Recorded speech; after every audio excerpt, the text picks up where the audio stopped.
no chat.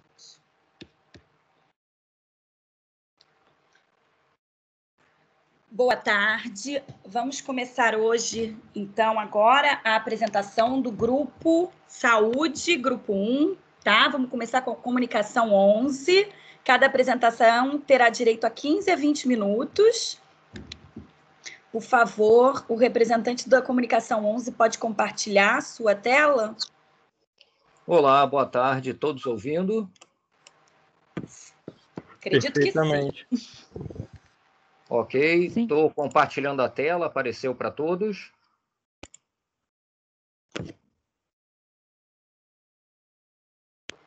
Acredito que sim. Então, tudo bem.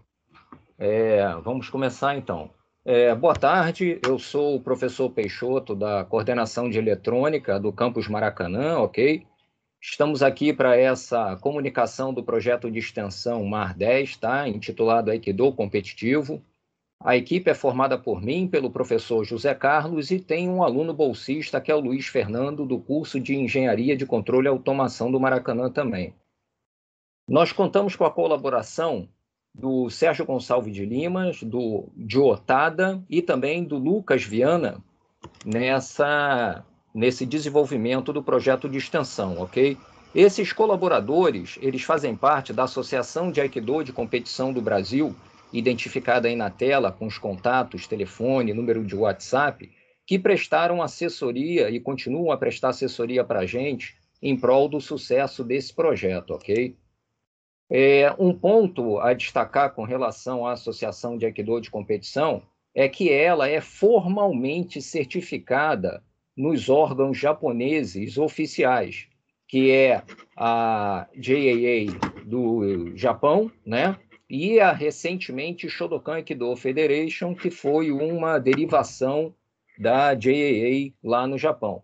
Afora a Associação de Aikido de Competição, a AC Brasil, como é chamada, nenhuma outra instituição no Brasil tem essa dupla certificação, ok? Então, nós tomamos o cuidado de verificar isso também, haja visto, infelizmente, que tem tido a ocorrência de casos um tanto não oficializados no Brasil, tá? Bom, a nossa agenda para apresentação, apesar de eu apresentar aqui 5 tópicos, na realidade será bem rápida, tá? Vou dar umas breves palavras sobre o projeto de extensão MAR 10. Depois disso, vou comentar sobre esse projeto legal, que é o Artes Marciais nas Escolas. Fazer um posicionamento sobre o Aikido competitivo, né? Seguindo por contexto em educação física e, no final, prestar contas de alguns resultados que a gente já alcançou, ok? Em termos específicos dessa comunicação livre, o propósito aqui é comunicar informações acerca do projeto de extensão Aikido competitivo, ok? E apresentar alguns desses resultados, tá? Bom, sobre o projeto em si, o ponto de partida foi o projeto Artes Marciais nas Escolas, ok? É assegurado por lei, no caso do Rio de Janeiro, ok? Que deu o amparo para a institucionalização, mesmo que como atividade extracurricular nas escolinhas, da atividade de artes marciais, ok? No caso, foi escolhido o Aikido por causa desse viés competitivo que é praticamente desconhecido cá no Brasil, apesar de ter atletas com diversas medalhas em campeonatos mundiais, ok? Associado a isso foi o fato de que, em língua portuguesa, existe praticamente nenhum material, afora o que é colocado em alguns sites por cá, e então essa carência, não é, nos levou também a preparar esse material. Ao longo do projeto a gente vai mostrar, né? Mais especificamente, para evitar qualquer baralhamento de termos, esse Aikido competitivo é o que formalmente se designa por estilo Shodokan, e que vulgarmente alguns chamam de Tomiki, porque foi o nome do criador, o professor Kenji Tomiki, da Universidade de Waseda, no Japão, tá? E o que pode gerar certa, como é que eu posso dizer, certa falta de clareza do porquê disso, é que, na realidade, esse estilo com viés esportivo acabou fazendo uma interseção da ciência marcial em si, né, no contexto japonês, com o desporto de combate, hoje tratado, inclusive, em pós-graduações por exemplo, aqui na UERJ, no Rio de Janeiro, né? Então, dentro da ciência marcial, existem várias disciplinas dentro dela que aparecem, como o Bushido, o Xia e o Kata. E com relação ao desporto de combate, entra toda a parte de cinesiologia, ou mais especificamente de biomecânica e anatomia. Bom, qual então objetivado a contribuição do projeto, né? Tentar dirimir essa carência, tá, em língua portuguesa, com materiais que a gente consiga fornecer informações e conhecimentos sobre a prática esportiva do Aikido, né?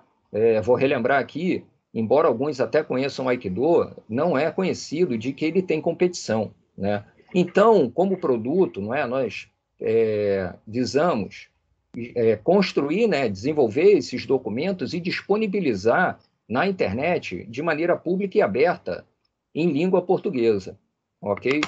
Um parênteses aqui é que, em fato, existe pouquíssimo documentado, mesmo em língua inglesa, tá? E os poucos em língua inglesa que tem são derivados dos originais em língua japonesa.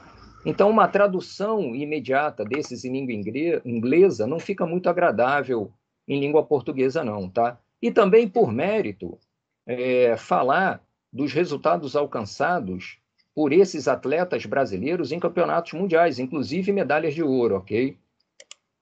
Bom, feito isso, eu vou passar aqui a palavra de alguns colaboradores, de maneira a o Lucas Viana vai falar a parte arte marcial nas escolas, o Jotada vai fazer um posicionamento sobre o Aikido competitivo e o Sérgio Lima vai apresentar um contexto em educação física, tá?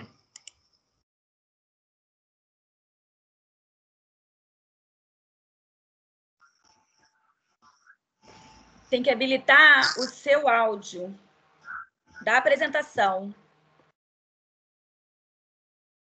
Não apareceu nada aí, não? Apareceu, mas a gente não tem o áudio.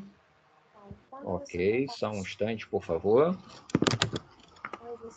Eu não estou entendendo por quê. Você pode me dar uma instrução nisso, por favor? Raíssa? Oi, estão me ouvindo?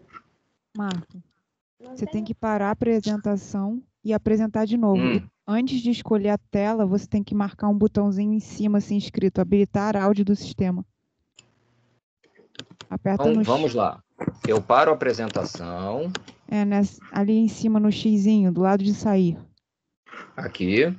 Não, mas aí. Ok. Aí. Para a apresentação. Pronto. Aí bota para apresentar de novo, só que você tem que ligar um botãozinho antes de Aqui, você apresentar. Isso, incluir incluir som áudio do do sistema. computador. Isso aí, É do esse? computador. Ok, tudo bem. Então, deixa eu voltar aqui, vamos ver se eu consigo. Peço desculpas aí por isso, tá? Perdão, esqueci que o áudio estava embutido. Deixa eu ver, voltar aqui. A imagem já está aparecendo? Sim. Ok, então vejamos agora se o áudio chega aí. Olá a todos, meu nome é Lucas Viana, sou pós-graduando em lutas e formado em educação Ok. física pela UERJ. Obrigado. Vou falar para vocês um pouquinho sobre a legalidade e legitimidade das lutas e artes marciais dentro da escola. Primeiramente, podemos pensar que as lutas entraram na escola, óbvio, pode ter tido alguns registros antes, mas oficialmente entraram em 1997 através dos documentos dos parâmetros curriculares nacionais. E lá existia um conteúdo de lutas que devia ser trabalhado, que caracterizado como as atividades que tinham oponentes que se enfrentavam ou se subjugavam, ou se mobilizavam, ou se encostavam através de técnicas específicas, além de serem trabalhados valores e filosofias específicas. Em 2017, esse documento foi, entre aspas, substituído pela Base Nacional Comum Curricular, onde as lutas entraram não só dentro da unidade temática esportes, como dentro do esporte de combate, mas especificamente dentro da sua própria unidade temática, as unidades temáticas das lutas, que eram novamente caracterizadas como atividades que tinham filosofias e valores específicos para cada modalidade, e que também existiam técnicas mas não só de subjugar, mas também técnicas de autodefesa e outras finalidades. Bem, porém, a discussão sobre lutas no ambiente escolar não se finaliza nesses documentos nem na disciplina de educação física apenas. É possível ver aqui, mais específico no Rio de Janeiro, primeiramente no município, que em 2019, no programa Sábado Carioca, as lutas foram implementadas com objetivos de aumentar o leque de atividades e proporcionar mais efetividade dos alunos com o ambiente escolar. E em 2020 foi sancionada a Lei 8709, em janeiro, que visava a implementação das artes marciais nas escolas, entre várias modalidades, como jiu-jitsu, aikido, karatê, muay thai, que visava a implementação dessas disciplinas dentro das atividades escolares como atividades extracurriculares. Bem, e novamente para essa lei, as lutas e artes marciais eram aquelas disciplinas que, através de valores e filosofias próprias, visavam trabalhar e aprimorar tanto socioeducativamente, questões de lidar com o outro e valores de mutualidade. Bem, e através disso espero ter contribuído pelo trabalho e ajudado vocês a entenderem um pouquinho sobre o contexto das lutas dentro das escolas. Obrigado. Passando agora ao Jotada, que inclusive é campeão mundial. Boa tarde a todos, boa tarde a todos os participantes do CEPEX 2020. Gostaria de agradecer o convite do professor Marco Aurélio Peixoto para divulgar o Aikido de competição. Meu nome é Jotada, sou fisioterapeuta acupunturista e um dos diretores da Associação de Aikido de Competição no Brasil, AAC Brasil, cujo trabalho começou em 1987, com a fundação da Associação Tomique Aikido do Brasil, na época, liderado pelo meu pai, que trouxe a arte marcial para o Brasil, e desde então a gente vem conquistando títulos para o Brasil, né? Desde 97, especificamente, medalhando e sempre colocando o Brasil entre os 3 melhores do mundo. Tivemos o auge desse trabalho em 2013, quando eu e o professor Sérgio Lima conquistamos a medalha de ouro para o Brasil, o título de campeões mundiais, trouxemos para o Brasil, e somos a única organização que mantém contato direto com ambas as organizações existentes no Japão, né? A Shodokan Aikido Federation e a Japan Aikido Association. Então, somos a única organização a fazer intercâmbio de professores, né? Eu mesmo vou lá treinar no Japão, e isso tudo traz ótimos resultados ao nosso país, né? No mais, temos um tempo curto, né, para divulgar, então gostaria de incentivar os possíveis praticantes que venham, né, treinar o Aikido de competição, centenas de benefícios. Procure um dos endereços na página www.tomic.com.br, e as atividades já foram retomadas, né, mesmo durante a pandemia, com as devidas precauções, e além da saúde física, dos benefícios, né, que existem para a prática da atividade física, principalmente da arte marcial, muito importante também a saúde mental. A pandemia, o isolamento, né, pode provocar consequências sérias, então a prática do Aikido de competição pode beneficiar muita gente, inclusive os espectadores da CEPEX. No mais, agradeço mais uma vez a oportunidade e fiquem à vontade para visitar o nosso dojo, um de nossos dojos. Um abraço.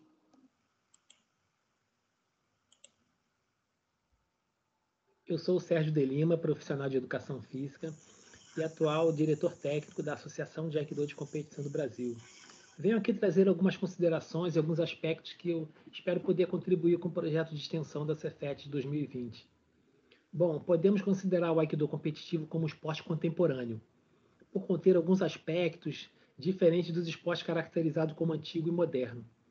O esporte contemporâneo ele pode ter marcado seu início pela edição da Carta Internacional de Educação Física e Esporte da Unesco, de 1978, a qual, no seu primeiro artigo, estabelece o direito de todos às práticas esportivas. O Aikido competitivo, de acordo com seus princípios e aspectos organizacionais, consegue quebrar a perspectiva única do alto rendimento, assumindo formas de exercício do direito à prática. Neste sentido, podemos afirmar que este estilo de Aikido pode ser caracterizado como um esporte-educação, esporte-lazer e esporte de alto rendimento. O Aikido competitivo no Brasil, enquanto esporte-educação, eu o acomodo em duas categorias: o Aikido socioeducacional e o Aikido escolar, com base nas experiências, né, de profissionais de nossa associação. No Aikido socioeducacional é onde ele se desenvolve apoiando projetos socioeducativos, tais como em ONGs, associação de moradores, centros ou núcleos de atenção a crianças e adolescentes em situações de vulnerabilidade social, dentre outros espaços. Geralmente, o trabalho com Aikido competitivo nesse viés é acompanhado de profissionais de áreas diversas, como assistentes sociais, pedagogos e pedagogas, psicólogos e psicólogas, médicos e médicas, profissionais de educação física, dentre outros. Neste sentido, a prática do esporte tem como foco, mas não apenas, a valorização de si próprio e do coletivo também, das relações interpessoais, do respeito às diferenças e às regras do esporte. Já no Aikido escolar, se dá a ênfase na formação para a cidadania, o desenvolvimento das qualidades físicas voltadas para a saúde, e caso haja competição, necessidade de realizar competição, caberá ao profissional responsável enfatizar o respeito às regras do esporte, permitindo aos jovens estudantes uma reflexão sobre o espírito esportivo, o senso de justiça, como, por exemplo, não trapacear a fim de obter a vitória a qualquer custo, o respeito aos limites do corpo, bem como reconhecer as próprias derrotas como ponto de partida para uma mudança de atitude ou de postura não adequada ao esporte. Vale destacar que, quando trabalhado na faixa etária infantil, deve-se priorizar o desenvolvimento das habilidades motoras e sensoriais, essenciais na prevenção de acidentes. Já o Aikido competitivo enquanto esporte e lazer, eu digo que o esporte e lazer da pessoa comum é uma prática esportiva voluntária. Neste caso, as regras podem variar conforme convenções episódicas de cada caso. Aqui, nesta categoria, evidentemente, trabalha-se os fundamentos da arte marcial esportiva. Entretanto, não se deve enfatizar a cobrança da perfeição técnica, pois o prazer pela prática torna-se o essencial. Nesta categoria, não se estimula a competição. No entanto, devido à organização competitiva do Aikido ter um caráter inclusivo, no que diz respeito à idade e ao gênero, há casos em que o praticante, né, ou a praticante desperta interesse por uma ou mais das categorias competitivas. Agora, o Aikido, enquanto esporte de alto rendimento, vale ressaltar que seu processo de transição da arte marcial antiga para a moderna e posteriormente para o chamado esporte contemporâneo se deu em consequência dos esforços do professor de educação física e mestre Kenji Tomiki, da Universidade de Waseda, no Japão, que com sua vivência com grandes mestres do passado e as experiências profissionais e políticas, vai fundar departamentos esportivos, formar e liderar grupos universitários para o desenvolvimento de regras. Assim, resumidamente, o mestre Tomiki institucionaliza o que hoje entendemos como Aikido competitivo. É neste contexto de alto rendimento que o esporte concentrará esforços em dois aspectos essenciais. Primeiro, o alto rendimento dos praticantes, tanto no que diz respeito à eficácia da técnica, quanto ao desenvolvimento da estrutura física, bem como adaptações psicológicas ao esforço. E, nesse aspecto, demanda o trabalho de profissionais qualificados em ciências do treinamento desportivo. No caso do Japão, este trabalho acontece com muita mais frequência nos meios universitários. Como segundo aspecto do alto rendimento, né, o Aikido competitivo irá focar na internacionalização da competição. O Brasil entra nessa história. Professor Marco Aurélio, já deu 18 minutos de apresentação, a gente precisa prosseguir com os outros projetos.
Vamos dar prosseguimento às apresentações. Ok. Tá. Alô? Oi. Juliana? Oi, estou ouvindo. Pode Isabel. começar. Ah, ok. Calma. Pode começar? Sim. Pode começar. Olá. Só um momento que eu vou compartilhar. Só um momento que eu vou compartilhar.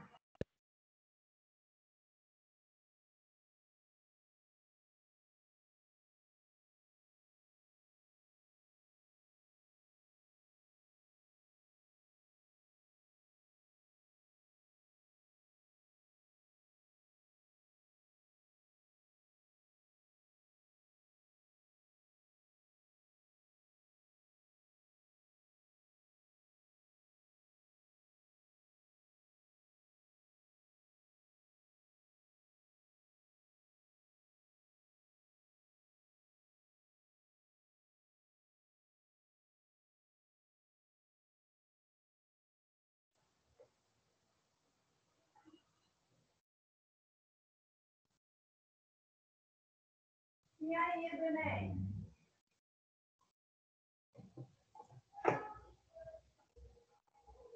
Saiu agora. Oi? Está projetando. Tá bom agora. Pergunta se está projetando. Está projetando? Eles conseguem ver? Todos conseguem ver? Sim. Sim. Ok. Olá, boa tarde. Eu sou Maria Isabel de Paula, atuo como psicóloga clínica na abordagem da Gestalt terapia e também possuo formação na enfermagem. Já atuei em vários hospitais da rede pública por alguns anos. Então, o que me levou a... Ai, desculpa. Então, vou apresentar o trabalho com o título Psicoeducação Artificial aplicadas no manejo da obesidade. Continuando. Então, o que me motivou a falar sobre o tema foi o fato de eu ter conhecido muito de perto o setor que tratava os pacientes que seriam encaminhados à cirurgia bariátrica. Por conta de muitas situações que eu vi, aquilo me chamava muita atenção, daí por um bom tempo, eu guardei aquilo dentro de mim, e quando eu fui para a psicologia, eu pensei, puxa, eu acho que eu vou fazer alguma coisa em cima disso. E agora eu estou aqui. Então, dando início, eu destaco que, segundo a Organização Mundial de Saúde, a obesidade é uma doença crônica que está afetando 1 bilhão de adultos em situação de sobrepeso e 500 milhões de pessoas apresentando a obesidade em algum grau, lembrando que existem 3 graus. E ainda, de acordo com a mesma, a obesidade será um dos maiores problemas que teremos pela frente até 2025, onde esse número terá multiplicado. A obesidade é caracterizada pelo aumento de peso corporal, ela acarreta riscos à saúde por conta do desenvolvimento de inúmeras doenças e que trazem complicações metabólicas. E os fatores que contribuem para o surgimento da obesidade podem ser culturais, como exemplo eu vou citar aqui o consumo em excesso de comidas industrializadas e multiprocessadas, tipo vários tipos de sanduíche que se come pelas lanchonetes aí da vida, sucos industrializados, biscoitos, aquelas lasanhas que nós compramos em supermercados, e etc.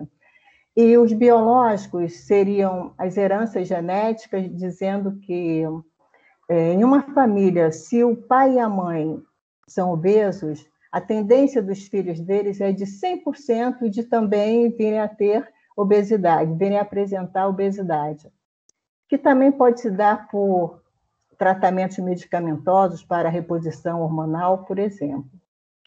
Depois vem o fator social, onde, no caso aqui, eu coloquei apenas o econômicos, mas podem ser os mais variados possíveis.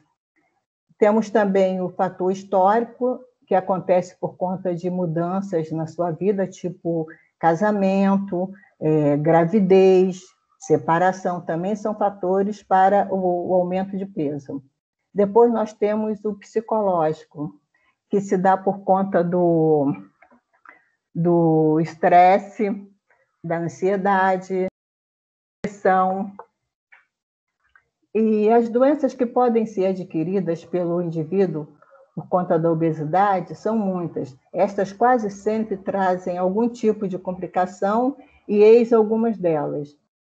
Como exemplo aqui eu trouxe o diabetes mellitus, a hipertensão arterial, doenças respiratórias, doenças nas articulações, depressão, alguns tipos de câncer, dificuldades para engravidar. E, segundo a Organização Mundial de Saúde, no momento há em torno de 195 doenças que são atribuídas à obesidade. Então, nós temos aqui o índice de massa corporal. O IMC é a sigla para o índice de massa corporal, parâmetro adotado pela Organização Mundial de Saúde para que se possa calcular o peso ideal de cada pessoa. E para isso nós usamos essa conta que está aqui ao lado, que é do IMC, que é o peso dividido pela altura elevado ao quadrado. Então, nessa primeira figura, nós vamos mostrar aqui uma pessoa que está abaixo do peso. O IMC dele é 18,5. Depois nós temos uma pessoa que está no seu peso normal, que é a partir de 18,5 a 24,9. Em seguida, nós temos uma pessoa em situação, a figura mostra uma pessoa em situação de sobrepeso, que é o de 25 a 29,9. Essa pessoa já está numa situação de sobrepeso, ou seja, ela está na pré-obesidade, ela está iniciando a obesidade.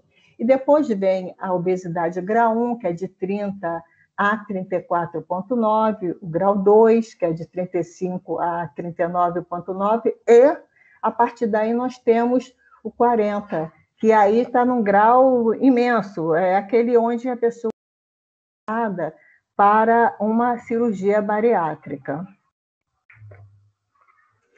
E, em seguida, nós temos, na psicoeducação, nós temos a intervenção psicoterapêutica. Então, a intervenção são efetivos para o manejo da obesidade, sendo considerada a primeira linha de tratamento e tem como objetivo encontrar o verdadeiro problema que está por trás das queixas que o cliente nos traz. Sempre que ele chega no nosso consultório, ele chega com uma queixa. E muitas das vezes, nem ele sabe o que ele tem de fato. E aí, quando nós vamos fazer a intervenção, e através da intervenção, vamos estar achando aquilo que realmente causa a dor e o sofrimento que ele, cliente, carrega. E a intervenção tem como objetivo, né, no caso, encontrar, como já foi dito, encontrar o verdadeiro motivo, os problemas que trazem, que fazem com que esse cliente não consiga, muitas das vezes, pelo fato de não conhecer o que ele tem de fato, a causa de fato, ver o seu corpo da forma adequada, pensar na sua saúde, pensar na sua alimentação, fazer atividade física, ele precisa se ver para poder ter motivo, se sentir fortalecido para estar dando conta disso. E, no nosso caso, a primeira coisa que nós fazemos, como psicólogos, é conhecer a história clínica desse cliente. Né? E depois, então, depois de termos identificado as causas e os eventos relacionados ao ganho de peso dele, aí sim, nós vamos mapear, né, e ver quais são as barreiras e as dificuldades que ele tem de fato para não ter a mudança, para não dar, como é que se diz? Mudança ao comportamento, né? Não mudar esse comportamento para que ele possa, então, se ver sem o peso, no caso, né? Vamos dizer, ele come compulsivamente. Peraí, por que ele come? Por que ele come compulsivamente? Ele não sabe, ele só sabe que está obeso, que precisa emagrecer. Então, nós vamos estar, através da intervenção, encontrando a razão pela qual ele come compulsivamente, por exemplo. Então, e a técnica, né, que nós usamos é através de uso de instrumentos pedagógicos e psicológicos na aplicação para o cuidado em saúde pública e nos contextos da grupoterapia, do grupoterapia. E ainda na psicoeducação, nós orientamos e ensinamos o cliente com relação aos riscos que ele corre por conta da obesidade. Porque muitas das vezes ele está obeso, mas ele não sente nada, então ele acha que está bem. Até que aparece alguma situação onde ele passa a sentir um desconforto, ele começa a se preocupar. Daí ele vai e procura o médico. E o médico diz para ele, olha, o senhor precisa perder peso, ou a senhora precisa perder peso. Aí, então, aqui o médico vira e diz para ele, olha, o senhor está fazendo o que deve? O senhor precisa diminuir o seu alimento, o senhor precisa fazer exercício, mas ele não consegue fazer. E é quando nós vamos estar entrando com um trabalho a fim de que ele possa se ver, né? E nós vamos estar junto com ele fazendo um trabalho de prevenção e também de conscientização, para que ele se veja naquela situação de obeso, de alguém que está com doenças e que possa, a partir daí, entrar numa situação de transformação e fazer uma mudança de mentalidade.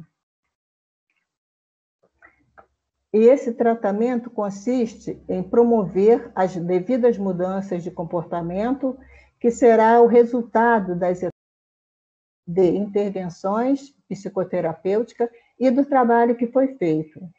E essas mudanças podem ser sociais ou mesmo de ordem emocional. E como resultado final, esse indivíduo, aderindo a toda essa mudança, ele obterá a sua satisfação, que é a finalidade. E aqui nós trouxemos, na parte tecnológica, o Mobile Help, que é um aplicativo que oferece serviços médicos de saúde com base no apoio tecnológico de dispositivos móveis. Existem vários modelos, né? Nós trouxemos esses. E ele se aplica da seguinte maneira: na promoção de saúde e mobilização comunitária, na telemedicina, que agora no momento que nós estamos vivendo, né, que é o de isolamento social, onde as pessoas não podem estar indo aos consultórios médicos, ela tem sido muito usada, as pessoas estão podendo fazer os seus acompanhamentos médicos, as suas consultas através da telemedicina. Também ela é usada em campanhas educativas, né, de promoção à saúde, no monitoramento dos pacientes, onde os pacientes podem estar sendo monitorados continuamente pelo médico. Qualquer problema que ele tenha com relação à saúde vai estar todo ele ali armazenado, né? E o médico todos os dados vão estar ali e o médico vai poder estar acompanhando o tempo todo. E também na disseminação de informações. Qualquer informação vai estar ali, tanto para que o médico possa ver, como o cliente em si. Ele vai poder estar sabendo de tudo que está sendo feito com ele. Coisa que antigamente era difícil, era impossível, você não tinha acesso a às suas informações. E hoje, através desses aplicativos, você tem. E também uma nova forma de armazenar os dados, porque todos os dados referentes à história clínica, à história de saúde, relacionada à saúde desse indivíduo, está ali, onde todo profissional da saúde podem estar tendo acesso. Então, eu trouxe aqui algumas considerações, dizendo que o sobrepeso e a obesidade são consideradas doenças, e como doenças devem ser tratadas desde o início, para que não venha comprometer a saúde e a vida do indivíduo. Portanto, é recomendável que as pessoas visitem periodicamente o médico, né? E que sejam feitas, que essas visitas sejam feitas assim, sempre no tempo certo, tipo, todo ano eu tenho aquele meu mês de fazer a visita, não deixe passar, vá, né? E que se tenha também uma alimentação saudável e que se faça atividade física, evite situações de estresse, porque o estresse, atualmente, até com relação à pandemia, as pessoas estão nessa situação de isolamento e, por conta disso, elas estão tendo um acesso maior à alimentação e aos tipos mais variados possíveis. Daí, elas estão comendo tudo o que podem. Por quê? E o que não podem também. Por quê? Porque estão muito estressadas. Estão meio que, entre aspas, sem alternativas. Daí elas comem, né? Então, evitem o estresse e procurem ter um sono reparador, porque o sono também ajuda muito, inclusive no emagrecimento. Porque enquanto você dorme, por exemplo, você não está pensando em comida, ainda mais aquelas pessoas que gostam de assaltar a geladeira de madrugada. Procure dormir, deita e tenta dormir as suas 8 horas de sono, né, se possível. Procure não beber, né? Evite o cigarro, a fim de que você possa estar com esses cuidados, preservando a sua saúde e tendo uma qualidade de vida. Bom, aqui, como considerações finais, eu ainda trouxe as práticas integrativas, né, e complementares como recursos adicional para a perda de peso, que é a acupuntura, que está associada, inclusive, à perda de peso, né? A auriculoterapia, que também, junto com a acupuntura, funciona muito bem. A mindfulness, que é a meditação, que é excelente, porque quando você medita, você se acalma. E estando calmo, a sua tendência é a de comer menos. Quanto mais estressado e nervoso você estiver, estressado e ansioso, você tende a comer mais. E também, por fim, vem o yoga. O yoga é excelente, porque você relaxa, junto com ele você também medita. E, por fim, eu trouxe as práticas físicas e regulamentar. E, só um minutinho. E a alimentação saudável e balanceada. E sempre que possível, consulte o médico. Qualquer coisa, consulte o médico. Por fim, eu quero agradecer. Estou aberta às perguntas e deixo aqui o meu muito obrigada pela oportunidade ao Cefet. Obrigada.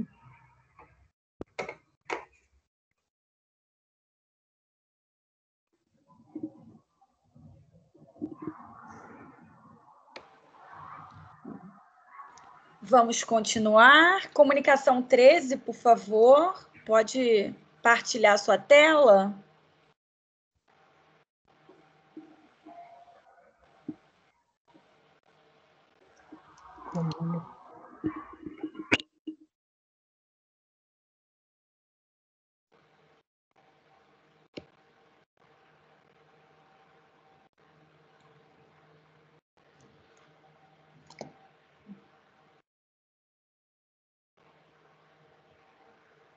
Quem é o responsável da comunicação 13?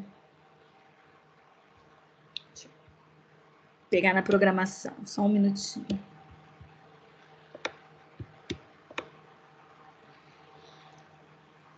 Entendendo o funcionamento das instalações hidrossanitárias em residências. Jaime Alex Marques da Silva, tá aí? Ele está sem áudio, aparentemente.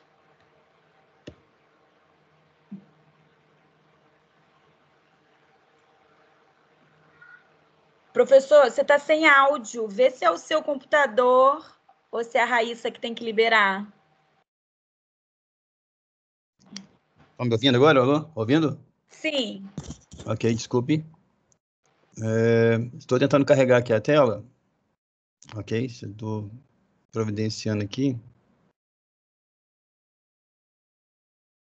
Apresentação. Estou com um pequeno dificuldade aqui, deixa eu ver.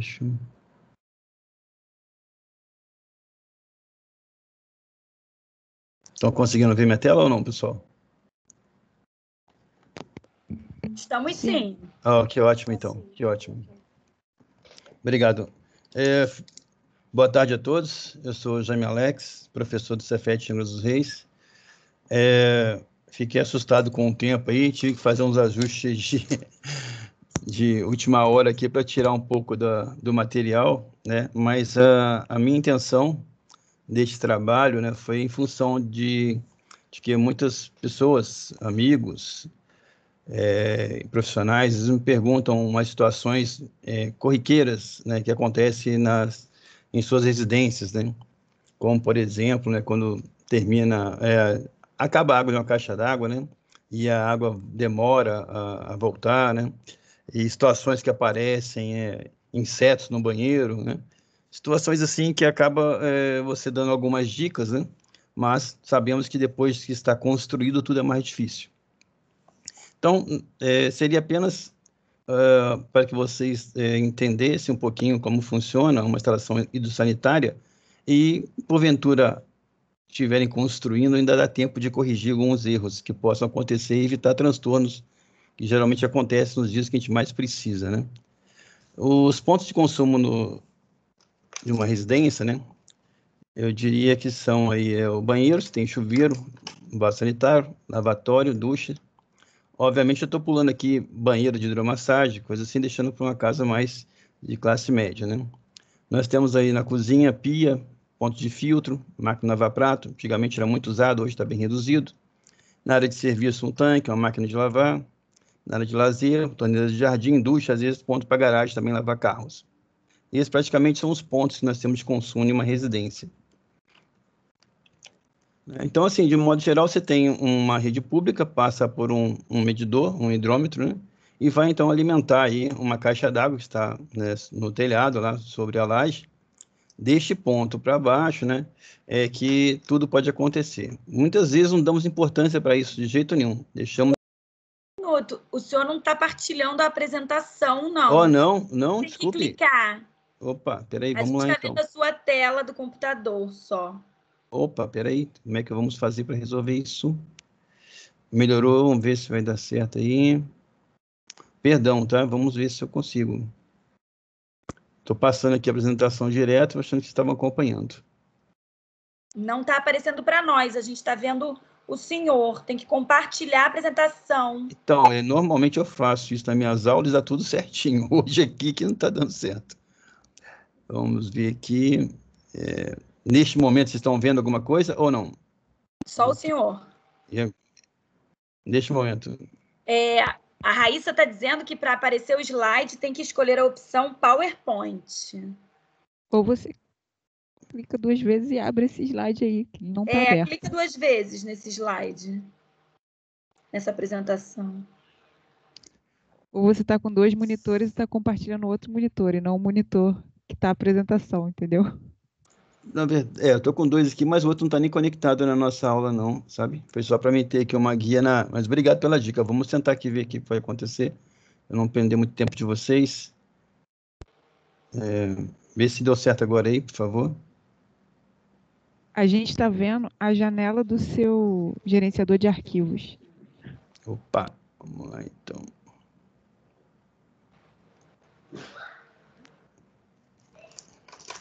Que coisa horrível isso.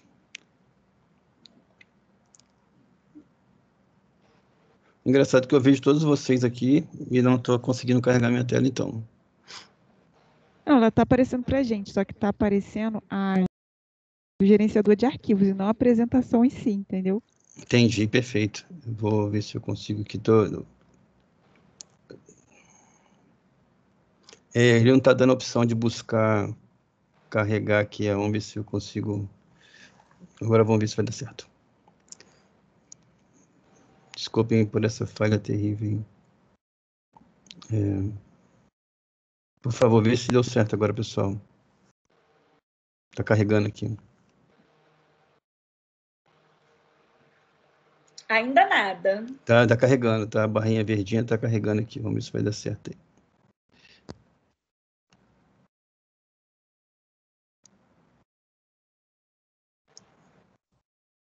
É que o senhor não está mais compartilhando a tela. Eu acho que... Vamos ver agora, deu certo? Foi? Agora foi. Foi. Tá, obrigado, pessoal, pela paciência. Obrigado.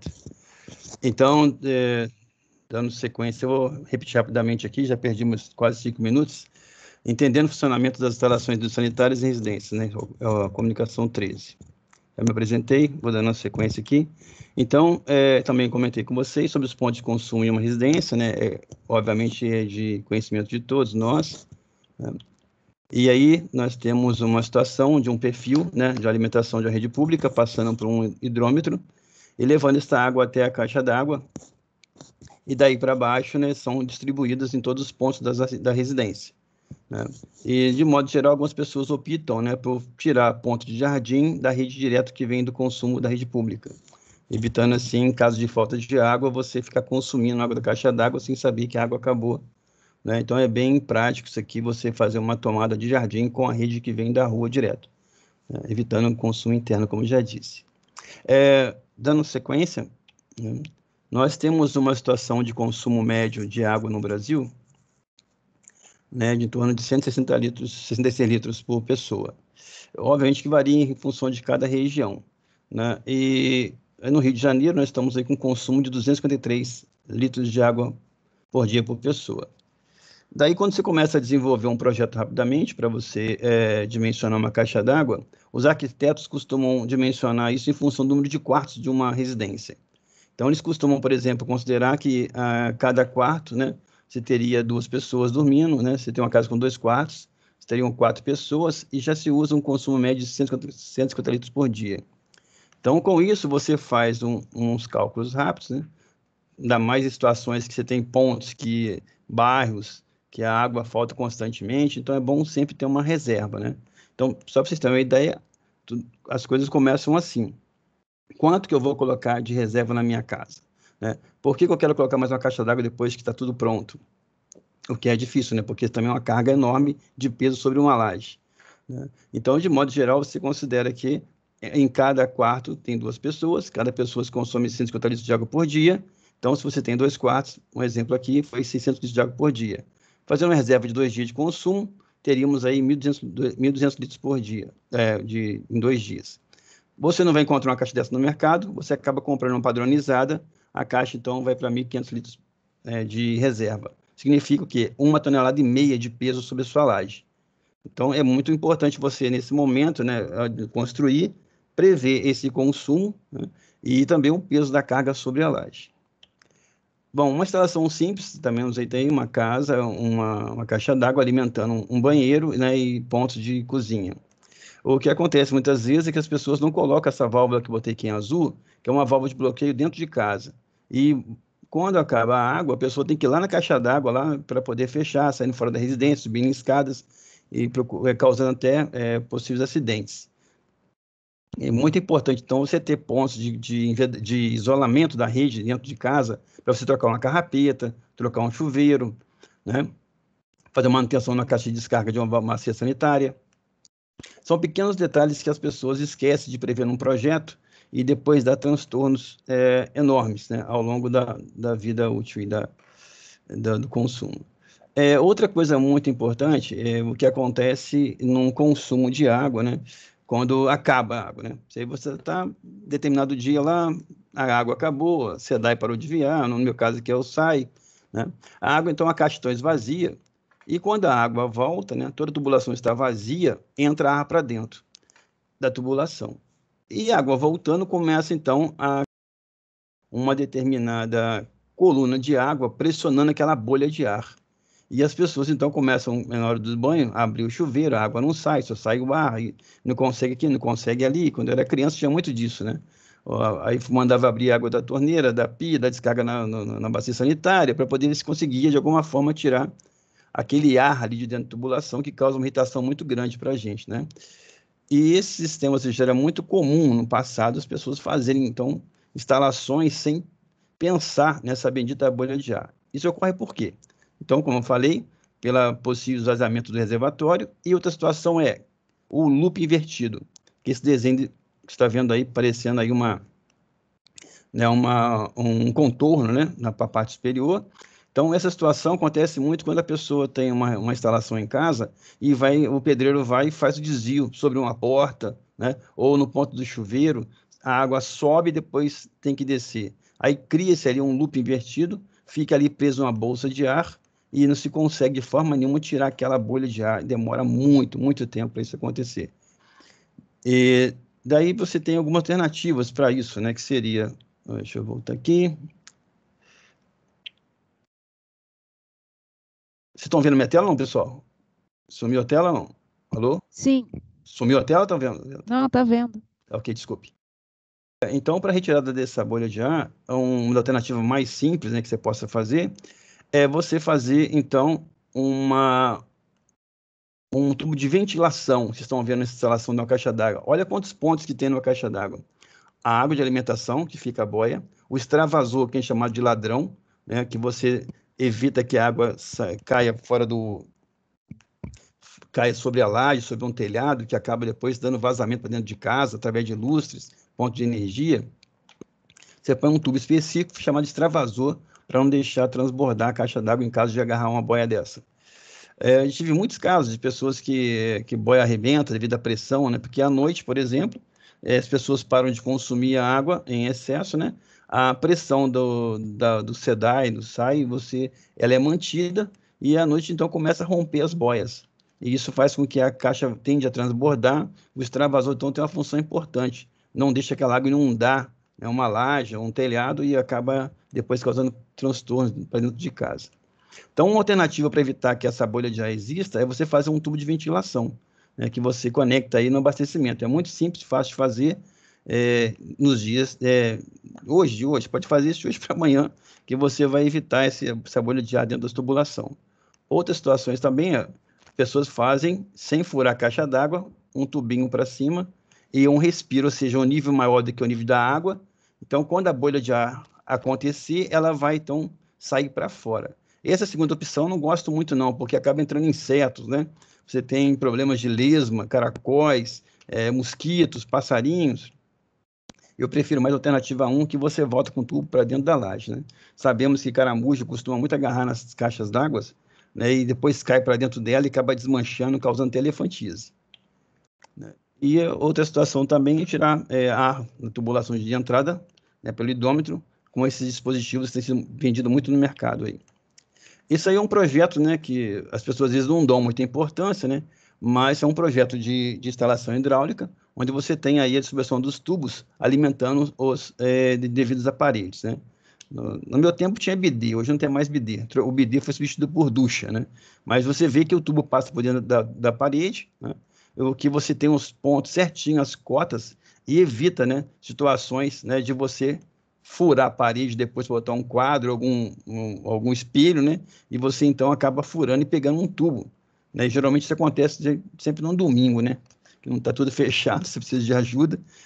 A pessoa vai fazer uma manutenção em casa, acaba furando a parede e fura um tubo. Por quê? Porque não tem projeto. O projeto não está na mão, não está vendo onde está passando o tubo. Se você cobriu, né, colocou lá o seu revestimento, né, colocou o porcelanato direitinho, como é que você vai quebrar depois? Né? Então, com um desenho na mão, você sabe muito bem onde pode fazer um furo e ocasionar e evitar acidentes fora de hora. Tá? Então, estamos vendo uma situação com água quente e fria. Né? Como é que a gente tem uma situação assim das pessoas falar assim, né? Começa a abrir uma torneira do tanque, aí a pessoa termina a água do chuveiro, diminui a vazão. Fecha o tanque, por favor, que está caindo, faltando água aqui no chuveiro, tá, né? Aquelas coisas, porque as pessoas não dimensionam a tubulação. Então, tem um sistema muito simples, né, que é chamado o ábaco da luneta, onde cada aparelho, né, você tem aqui bidê, chuveiro, lavadora, e você tem um peso, né, um peso relativo a essa conexão. Você somando esses pesos, entrando nesse ábaco embaixo, né, você tem, então, um diâmetro mínimo de tubulação que poderia ser utilizado para que você possa realmente abrir 2, 3 torneiras e não ficar reduzindo o fluxo de água naquele momento. Essa foi a parte da água potável. Agora a parte de esgoto, que nos causa aí muito desconforto, né, em função, quando é mal dimensionado, né, você tem que seguir uma norma, né, que é a norma BNT, né, para que você possa ter essa situação de que vai tudo funcionar bem até o fim da sua vida. com um tubo desse aí, PVC, vai durar 200 anos. Antigamente se usava manilha vidrada, né? Então, isso dá muito desconforto, né? Porque a pessoa acaba... Aquilo, e com o tempo, é corroído, né? Ou seja, a massa desmancha, dá vazamentos e grandes crateras embaixo das casas. Tá? Hoje em dia, então, o sistema mais aplicado é o PVC, né? Com ponta e bolsa. Então, você tem alguns materiais alternativos, né? Como eu disse no passado, usava manilha cerâmica, pode ser ferro fundido, né? Nos casos de grandes prédios, para evitar que, em caso de incêndios, né? O tubo de PFV, que é o plástico reforçado com fibra de vidro, tem assumido grande parte do mercado, né? E o tubo de concreto para grandes instalações, não para pequenas. Em conexões para rede de esgoto, né? Você evita usar tubo de curvas de 90 graus, joelho de 90 graus. Isso aí as pessoas acabam deixando cair, como é que chama? Absorventes, criança joga carrinho dentro do vaso, né? Coisas assim, e essas curvas de 90 graus acabam agarrando esses objetos e causam muito transtorno, né, em caso de entupimento. Esgoto, então, ninguém quer mexer, né? Então, geralmente, para tubulações de esgoto, você trabalha com curvas suaves, e principalmente 45 graus. A gente não trabalha com joelhos de 90 graus em rede de esgoto, devido justamente à situação de que dejetos com assim, grandes volumes acabam entupindo as saídas. Ainda mais pessoas que têm costume de jogar papel higiênico no vaso, né? Absorventes, coisas assim, isso acaba atrapalhando o fluxo do esgoto. Por isso, aí, na hora de varietar, você trabalha com curva de 45 graus e raio longo de 90 graus. Os sistemas, normalmente, de esgotos, é exigido que não se misture nunca água pluvial com esgoto sanitário. Isso é proibido, tá, por lei. Né? Tanto é que as pessoas, quando fazem isso, você está passando numa rua, sente cheiro de esgoto de um bueiro, é porque realmente tem uma ligação clandestina. Tá? Essa ligação clandestina é que faz com que o cheiro volte ali, muita barata em bueiro que só teria água de chuva. Obrigado pelo aviso aí do tempo. Eu estou correndo o máximo que eu posso aqui. Outra situação, então, você também tem o aparelho sanitário, ele, sendo bem implementado, ele evita, né, o retorno dos gases da rua para dentro de casa. E também animais, né, animais peçonhentos. Isso aí é uma instalação, né, de um aparelho, de um vaso sanitário. Hoje em dia está sendo muito aplicado às caixas acopladas, né, em função do consumo de água, que é bem menor. O fechamento hídrico, tá? Vocês têm que entender que isso é um ralo sifonado, um vaso sanitário. Esse fechamento hídrico, né, principalmente quem costuma alugar casa de praia, né, chega lá, tá insetos na cozinha, no banheiro, é porque esse selo hidráulico ele acabou sendo evaporado, ele secou, aí permite a passagem de elementos, né, de situações, né, de animais peçonhentos. Por exemplo, vou mostrar para vocês aqui, né, baratas, né, que passam muito quando você não tem esse isolamento. A lacraia, infelizmente, ela não respeita isso. A lacraia, ela é uma grande nadadora, ela atravessa selos, sistemas, vamos dizer assim, sifão, né? Esse nível de água para ela é muito pouco, né? Ela atravessa com facilidade. Muitas pessoas encontram lacraia no banheiro constantemente porque o alimento dela principal é a barata, né? Então, as caixas de inspeção têm baratas e acaba a lacraia proliferando. Aí nós temos também situações de roedores, né, que vêm pelo vaso sanitário e o selo hidráulico ele realmente ajuda a segurar que ele não passe, mas eles chegam até o ponto e se você não tiver bem feita a instalação, de permitir essa passagem, tá? Então, os selos hidráulicos, como nós vimos anteriormente, são ralos sifonados, né, que devem ter esse nível de água interno, sempre preenchendo, para que evite passagem. Infelizmente, lacraia não tem jeito, só mesmo com uma tampa fechada para que ela não passe, que ela é uma grande nadadora. O ralo seco não é muito utilizado ultimamente, né, porque ele é um grande esconderijo de barata. Então, instalações assim, residenciais, é interessante que não se aplique ralo seco. Tá? Outras situações aí, né, em relação ao mau cheiro em banheiro, eu vejo geralmente é o anel de vedação. Se a pessoa não tiver o cuidado de fazer um anel de vedação adequado, né, você acaba tendo o retorno dos gases, né, que vêm das caixas de inspeção e deixando o banheiro realmente com odores indesejáveis. Isso também, tudo tem projeto, nós temos as situações de projetos, de tubulações bem dimensionadas, né? Então, se tem, por exemplo, 2% de inclinação para lavatório, né, para área de chuveiro, e para vaso sanitário, 1% de inclinação. Menos que isso, os dejetos param no caminho, né? E, principalmente pia de cozinha, que tem muito detrito. Tudo é regido pela norma. Então, você errou aí, vai ter problema mais tarde. Toda tubulação de esgoto, né, é necessário que ela tenha um tubo de ventilação. Esse tubo de ventilação, ela evita que você quebre, quando você dá uma descarga num vaso, que ele seque o ralo sifonado. E se você secou o ralo sifonado, vai vir barata, vai vir lacraia, vai vir qualquer outro tipo de inseto. Então, o tubo de ventilação, ele é instalado, né, normalmente na tubulação do esgoto primário. E ele tem que passar maior do que 30 centímetros acima do telhado, né, ou de laje, porque esses gases acabam retornando para dentro de casa se você não tiver um tubo de respiro acima do telhado. Isso também acontece muito, as pessoas não observam isso e ficam com ambientes com um cheiro muito ruim. Um projeto de rede de esgoto, que está aí na moção para vocês, né, ele contempla também a caixa de gordura. A caixa de gordura é fundamental, né, para que você tenha uma separação entre o dejeto da cozinha e o esgoto sanitário. Você pode ver que os dois se juntam, olha só. O esgoto sanitário passa depois da caixa de gordura, certo? Eu tive muitas situações de pessoas me consultando, né, dos erros que os pedreiros fazem, jogar esgoto na caixa de gordura, ou você realmente ter situações de que dá uma máquina de lavar, vai descarregar uma água daquela espuma enorme na área de serviço. Bom, infelizmente vou ter que encerrar, que meu tempo já está acabando, tá? Mas corri o máximo que eu pude aí. Qualquer dúvida, vocês podem entrar em contato comigo aí para poder a gente esclarecer, tá bom? Obrigado pela oportunidade. Está encerrado.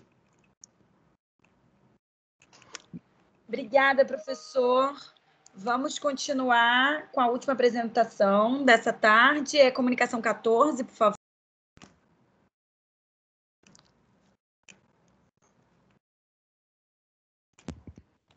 Sou eu, né?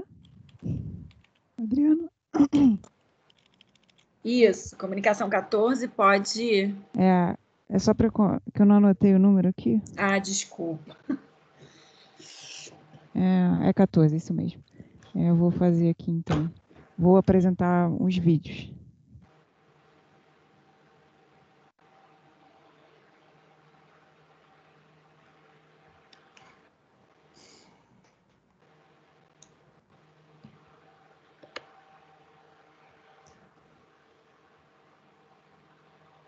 Precisa apertar o botão de compartilhar áudio.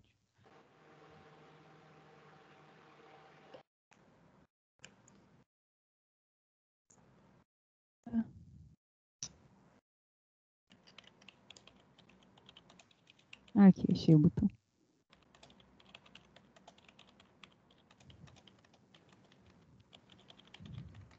Vamos aumentar daqui. Pronto? Vamos lá. Boa tarde a todos, meu nome é Júlia da Silva Freitas, eu sou aluna do 3º ano do ensino médio do Cefet de Nova Friburgo. Faço parte do projeto de extensão Covid-19, Conceitos, Impactos e Perspectivas Futuras. O projeto tem como objetivo estudar e analisar esse novo momento pandêmico que a gente está vivendo e seus impactos sobre a sociedade. Ele conta com 5 eixos norteadores e um deles é o eixo 3, que fala sobre saúde e bem-estar na pandemia, e é o que eu participo. O eixo 3 é dividido em grupos. O meu especificamente estuda sobre a importância da alimentação para enfrentamento e prevenção de comorbidades como diabetes e hipertensão, que consequentemente são as doenças que agravam os sintomas da Covid. Como a Elga vai falar futuramente, nós nos baseamos no Food Revolution Summit e essas entrevistas abordavam principalmente sobre a alimentação, mas também indicavam a prática de exercícios físicos e sono regulado para uma melhor qualidade de vida. O projeto tem sido muito importante porque me ajudou a compreender a importância da alimentação para a saúde e como ela pode ser revolucionária não só para a vida humana, mas para a vida dos animais e do planeta. E também tem incentivado a mudar hábitos. E só de mudar alguns eu já tenho visto diferença em relação a alguns aspectos, como mudança na qualidade de sono, melhora na pele, e eu tenho me sentido menos cansada também. Esse projeto termina com a semana de extensão, mas a gente gostou tanto do grupo que decidimos continuar e demos o nome para essa segunda fase de RAVA, que significa Revolução Alimentar pela Vida Humana e Animal. O objetivo é continuar estudando sobre alimentação, né, e outros temas como a relação da alimentação com o meio ambiente e com a vida dos animais, que eram temas que já surgiam antes. Queríamos aproveitar também para falar que no dia 4 de dezembro nós faremos a primeira live da RAVA com o professor de Biofísica da UFRJ, Jean Guimarães, e é sobre impactos dos agrotóxicos na saúde ambiental e humana e impactos na produção animal no meio ambiente. E como o veganismo é uma alternativa ao problema ecológico. Nós também gostaríamos de convidar vocês não só para essa live, mas também para fazer parte do projeto. E agora a professora Elga vai falar melhor sobre o que estudamos ao longo desses meses. Boa tarde a todos. Meu nome é Elga Dolorico Balbi. Eu sou professora do Cefet RJ na UNED Nova Friburgo. E hoje eu vou apresentar para vocês o nosso trabalho intitulado Saúde e Alimentação na Pandemia, Contribuições do Food Revolution Summit 2020. Os coautores desse trabalho são a Adriana Dolly Portugal, que é professora aqui no Cefet RJ UNED Nova Friburgo também, a aluna do ensino médio Júlia da Silva Freitas e o aluno Matheus Braz Micelli, que é estudante de Biofísica na UFRJ.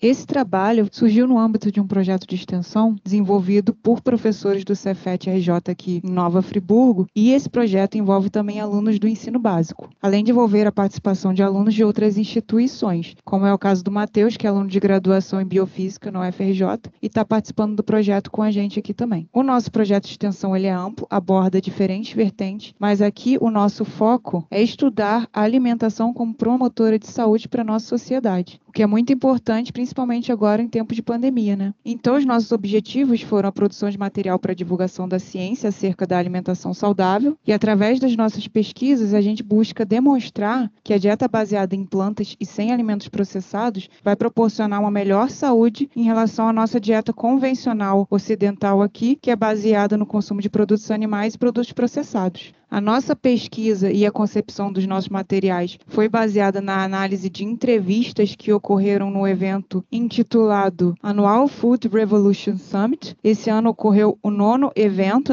de forma remota devido à pandemia. E esse evento é organizado por um grupo da Califórnia, nos Estados Unidos, que busca realmente uma revolução alimentar, incluindo uma revolução também na interação entre humanos e animais e humanos e o meio ambiente. O evento contou então com 25 participantes, dentre médicos e pesquisadores da área, cujas entrevistas abordaram questões de saúde humana e alimentação como medicina, além de questões relacionadas ao meio ambiente e ao tratamento no nosso planeta. E como resultado do nosso projeto, a gente espera ajudar a promoção de hábitos alimentares mais saudáveis em tempos de pandemia. Ao iniciar a nossa pesquisa, a gente entendeu que pacientes que possuem comorbidades vão ter maiores chances de ter o agravamento da Covid-19 e o consequente óbito. E o que são essas comorbidades? Essas comorbidades são doenças crônicas atuais, como pressão alta, diabetes, obesidade, problemas respiratórios, entre outros. E de acordo com as posições dos médicos entrevistados no Food Revolution Summit, nós notamos que é consenso que uma dieta baseada em plantas e sem alimentos processados é capaz de proporcionar melhor saúde e prevenir a incidência dessas comorbidades. Eu gostaria de enfatizar que a posição dos entrevistados são embasadas por ampla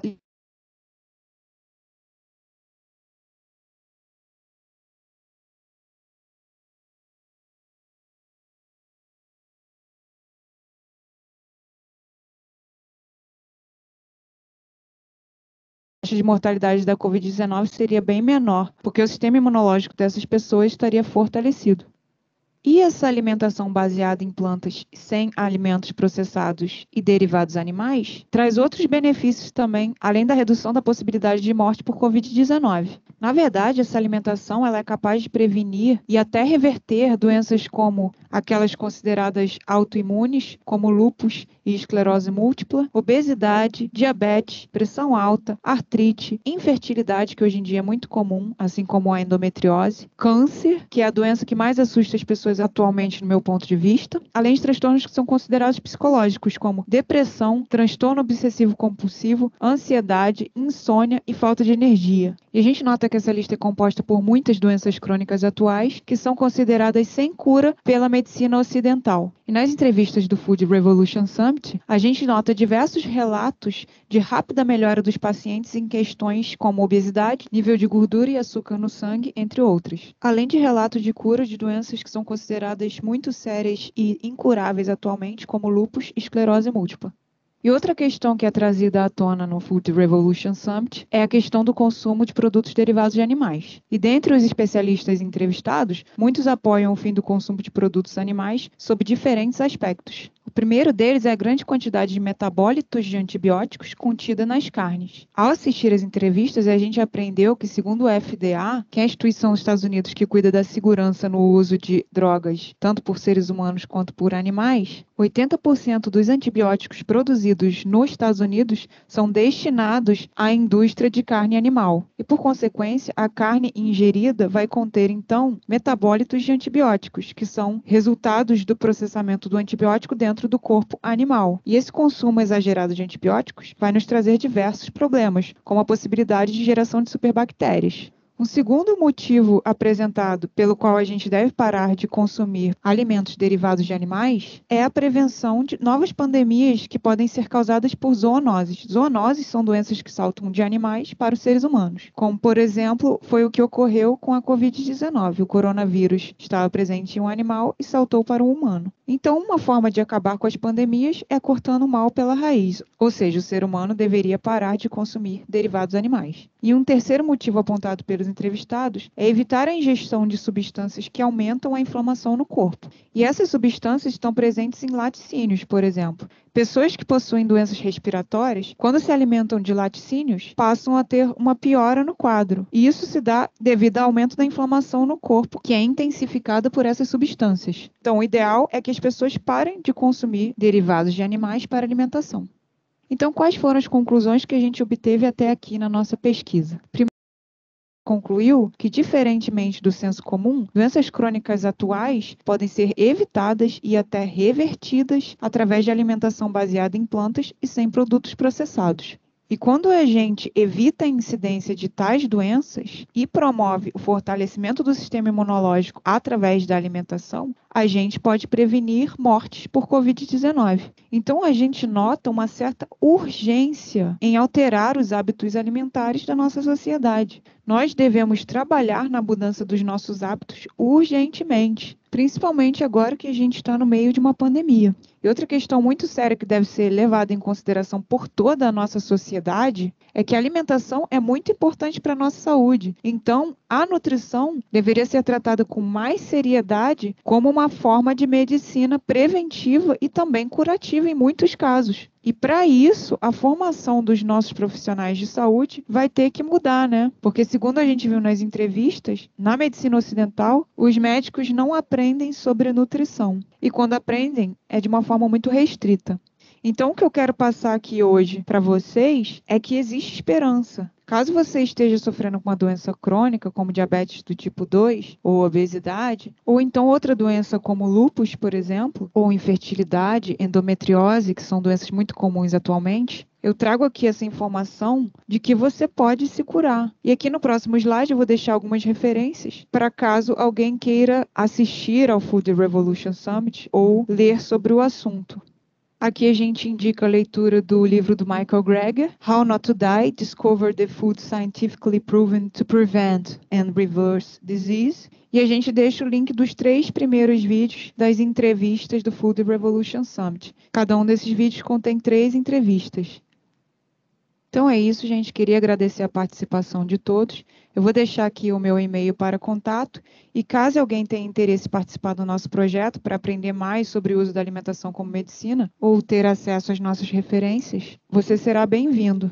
E eu gostaria de agradecer também aos coautores desse trabalho, cuja realização só foi possível devido à participação de todos, né? Nós do projeto já estamos em processo de alteração dos nossos hábitos, A Adriana é o nosso maior exemplo aqui. Ela deixou de comer produtos industrializados e já emagreceu 8 quilos durante essa pandemia. E eu gostaria de ressaltar que ela não fez exercícios físicos para perder esses 8 quilos. Ou seja, a perda de peso foi devido realmente à alteração na alimentação. Então, eu queria parabenizar a Adriana, né, pela disciplina que ela tem para conseguir mudar um hábito assim com tanta facilidade. A gente sabe que é difícil. E desejo que essa história sirva de exemplo para todos nós, né? Muito obrigada, mais uma vez. Então, eu acredito que todos os projetos tenham sido apresentados. Falta algum? Foram todos apresentados. O seu áudio está muito baixo. Melhor? Melhorou. Ainda temos 10 minutos de sala. Esses 10 minutos são para, se caso alguém queira fazer perguntas ou observações. Eu reforço que eu já mandei o formulário sobre presença e todos na sala precisam preencher, inclusive eu que ainda não preenchi. E porque é isso que conta como presença. Então, perguntas, dúvidas, observações, o tempo é esse. Boa tarde. Eu queria perguntar para a professora Elga sobre a metodologia do projeto. Como é que vocês fizeram assim os passos que vocês traçaram assim para chegar nos resultados, nas conclusões? Oi.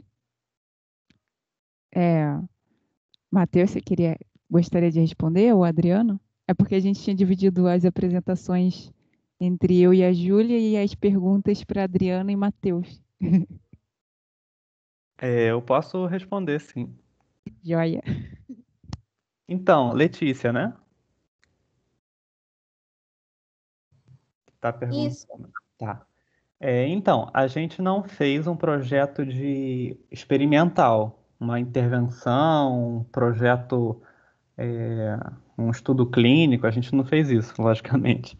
A gente se baseou nas entrevistas do Food Revolution Summit, com os especialistas da área da nutrição e medicina que foram lá, foram várias pessoas, que expuseram lá os seus trabalhos, os seus livros, seus artigos publicados. E a gente também se baseou em literatura de fora desse summit, né? Literatura foram vários artigos assim que pulverizados, que a gente decidiu não colocar porque é muita coisa, mas que juntos fazem um compilado que vai na direção do que o Food Revolution Summit abordava de qualquer forma, sabe? Mas o que você quer saber mais especificamente quanto a métodos? Não, então, esses métodos eram justamente se vocês fizeram, por exemplo, alguma pesquisa de campo, sabe? Para perguntar para as pessoas quais eram os hábitos dela, sabe? Assim, para realmente identificar, assim, quais eram as expectativas do projeto em si, para chegar em algum resultado, mesmo que fosse contraditório, sabe? Porque eu também faço um projeto, mas na verdade é um projeto de leitura. E o nosso passo, assim, digamos assim, nossos passos para chegar na metodologia, fazer assim uma espécie de formulário para perguntar para as pessoas assim, tipo, o que ela considera leitura, o que ela considera ser uma pessoa que lê constantemente, sabe? Assim, esses passos assim que vão contribuir tipo, para refutar a nossa ideia ou para reafirmar, né, o que a gente tem como ideia mesmo, né, no início do projeto, porque a gente colocou alguns parâmetros no início, né, do que a gente acredita. E aí a gente traçou algumas metodologias, né, que seriam justamente para isso, sabe? Aí eu fiquei interessada no que vocês traçaram para que a ideia de vocês fosse reafirmada ou não, entendeu? Uhum. A gente se baseou em hipóteses que não são originalmente nossas, né? São baseadas em estudos epidemiológicos que, no caso, por exemplo, para falar que determinados alimentos são inflamatórios e outros anti-inflamatórios. Vamos colocar um exemplo. A gente se baseou em coisas que já estão feitas por outros pesquisadores. A gente fez o nosso trabalho, foi mais uma compilação e exposição, entende? A gente não chegou a fazer uma hipótese para testar essa hipótese. Entendi. Sabe? Posso complementar a pergunta da Letícia? A resposta, na verdade, do Matheus em relação à pergunta? Sim. Só rapidamente, porque eu sei que a gente tem um teto de tempo, e eu também gostaria de fazer uma pergunta para a comunicação 11 e 12, mas vou só dar uma complementada aqui na resposta do Matheus. Então, Letícia, é bom lembrar que o nosso projeto é um projeto de extensão, certo? Ele não é um projeto de pesquisa dentro do Cefet. Isso faz uma grande diferença em relação aos critérios do ponto de vista do campo teórico, do qual a gente parte, e também metodológicos do trabalho.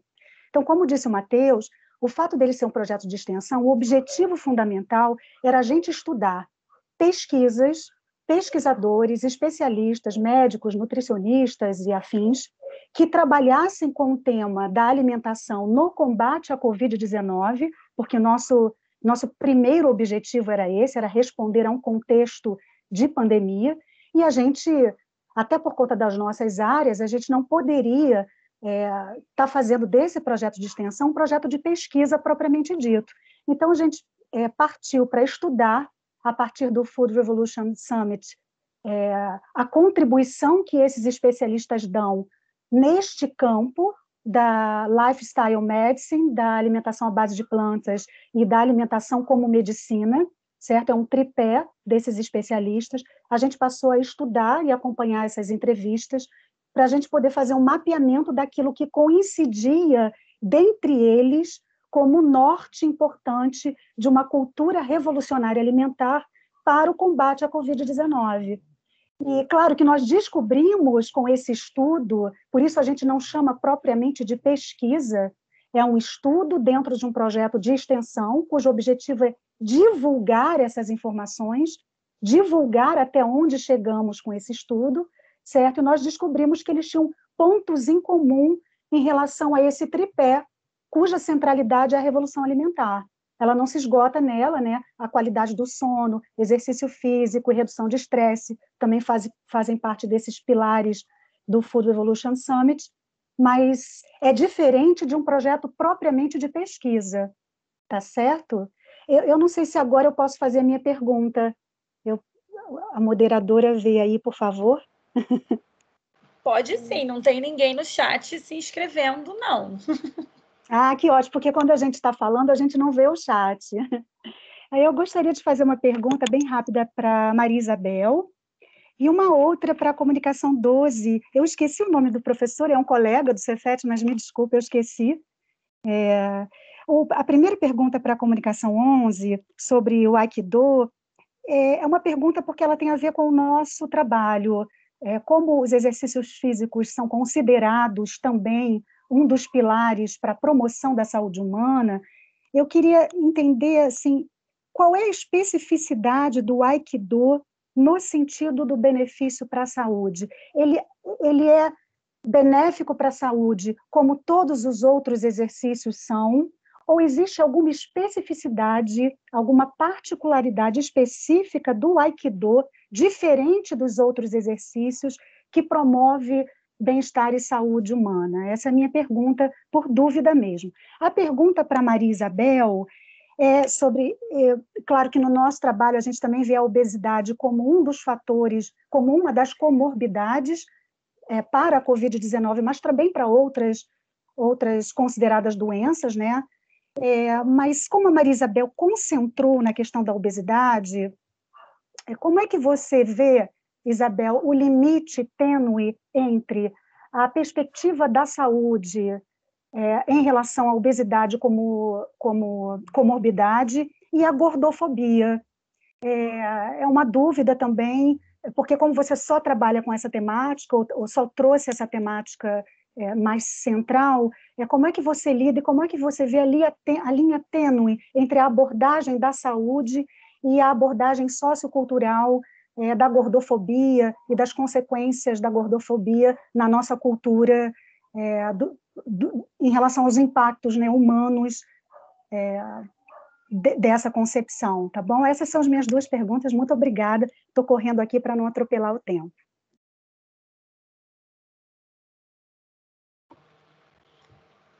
Tem alguém aí da comunicação 11 para responder? Sim, estou só verificando aqui com o professor Peixoto se eu posso responder por ele ou se ele vai querer responder a questão, que ele está numa outra sala agora no momento. Tá certo. Então eu passo para a comunicação 12 para a gente não pode perder muito tempo, porque daqui a pouco a reunião acaba.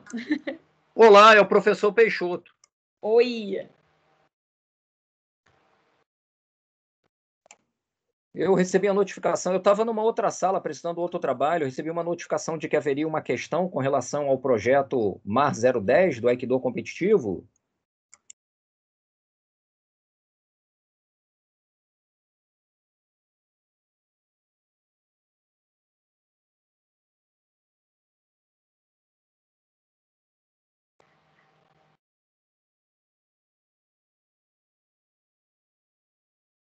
Acho que a gente vai acabar perdendo muito tempo nisso. Maria Isabel quer responder enquanto o Luiz fala com o Peixoto a pergunta?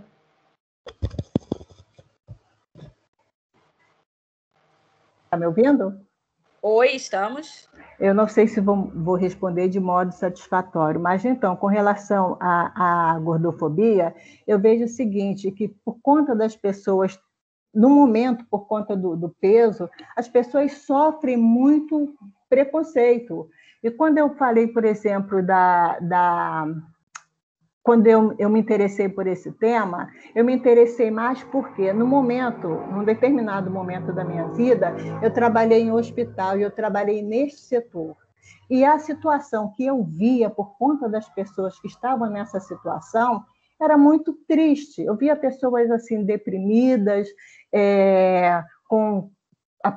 apresentando crises de ansiedade, muitas das vezes não era só pelo que ela passava, mas era também pelo julgamento que era feito com relação às medidas dela. E aquilo acabou assim me incomodando um pouco. Daí eu trouxe esse tema hoje, por exemplo, e mais aqui para frente, depois até que eu, por acaso, entrei na psicologia. Por quê? Porque eu acabei esbarrando com duas situações que estavam relacionadas à questão da obesidade, e aí me fez voltar de novo àqueles momentos que eu vivi no passado, né? Ou seja, de estar numa sala onde só tinham pessoas obesas e que essas pessoas falavam: poxa, eu quero pegar um ônibus, não consigo passar na roleta, eu quero ir ao cinema, não encaixo direito na cadeira do cinema, eu vou a um bar, as cadeiras acabam meio que entortando com o meu peso. Então, isso me chamou a atenção. E a gordofobia eu vejo nisso, que as pessoas olham e dizem: meu Deus, o que aquele gordo está fazendo aqui? Nossa, aquela cadeira vai quebrar. Então, seria isso, né? E com relação ao que mais que ela perguntou? Alô? Foi só isso mesmo, professora, obrigada. Tá bom. Obrigada a você.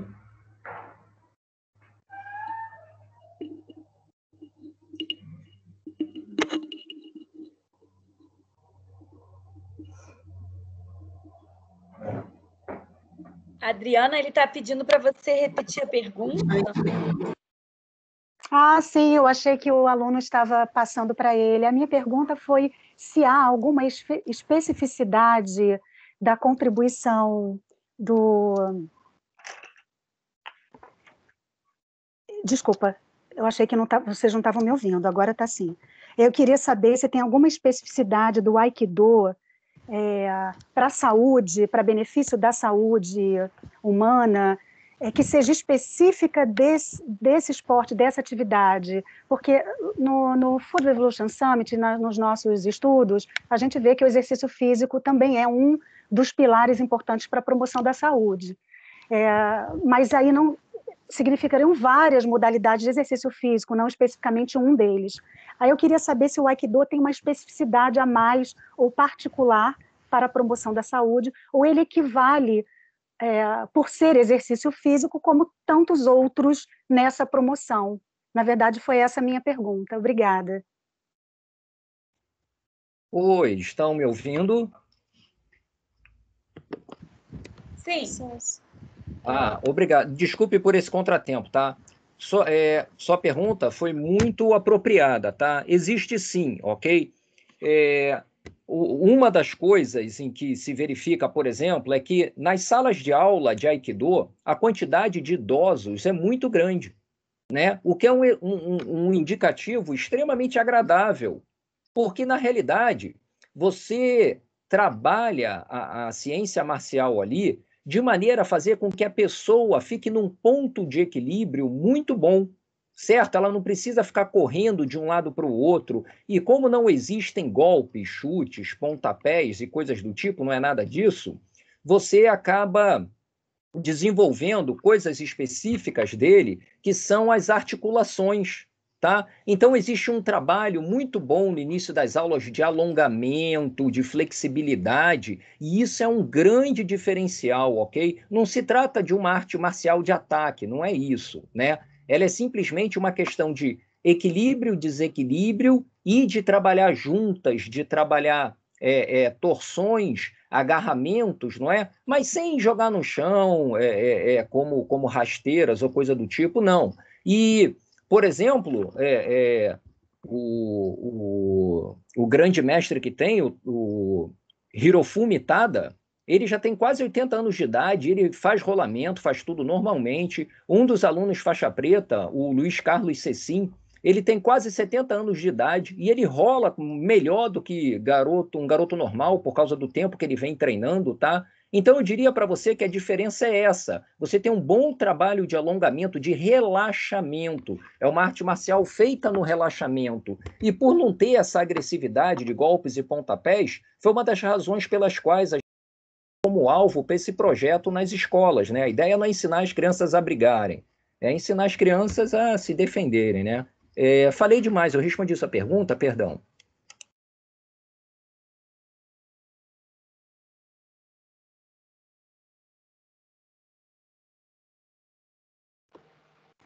Oi, professora, está dizendo que sim no chat. A gente precisa terminar a reunião por hoje.